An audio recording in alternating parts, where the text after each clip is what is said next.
How were Germanic tribes organized politically? Have you ever wondered how the Germanic tribes operated politically during the time of the Roman Empire? Their political structure was quite different from the centralized system of Rome. Instead of a strong state, Germanic tribes were organized around kinship groups. These groups, known as sippen, were extended families connected by blood. Each clan was largely independent, functioning both politically and militarily with its own leaders and warriors.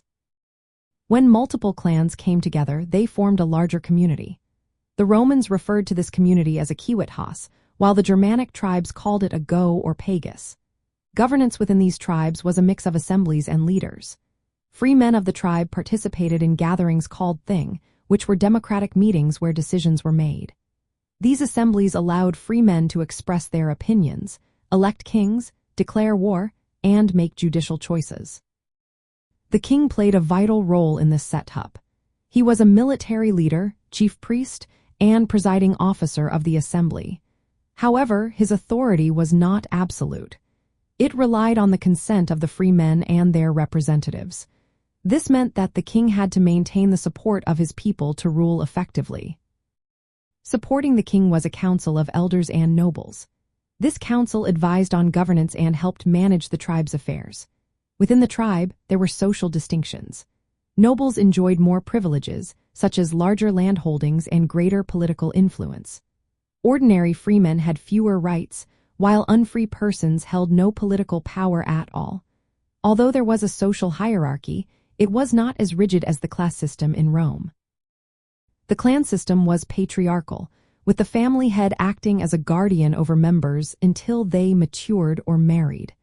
Marriages were often arranged and involved economic transactions.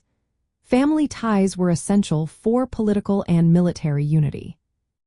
From the Roman perspective, the Germanic political organization appeared informal and fluid.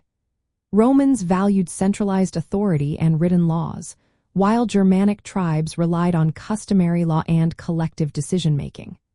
The Romans recognized the assemblies as a form of popular sovereignty but likely viewed their kings as weaker compared to Roman leaders.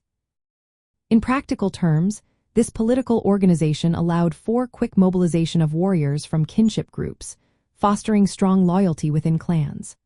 However, it lacked the bureaucratic structure of Rome, making large-scale governance and stability more difficult. The tribal structure also meant that Germanic tribes could be fragmented and prone to internal conflicts, which the Romans sometimes exploited to maintain their influence. Overall, Germanic tribes were politically organized as federations of clans led by kings and councils, but ultimately governed by assemblies of free men. Their system highlighted kinship, elective leadership, and collective decision-making, standing in stark contrast to the structured Roman model. This difference played a significant role in shaping the interactions and conflicts between Rome and the Germanic peoples throughout history.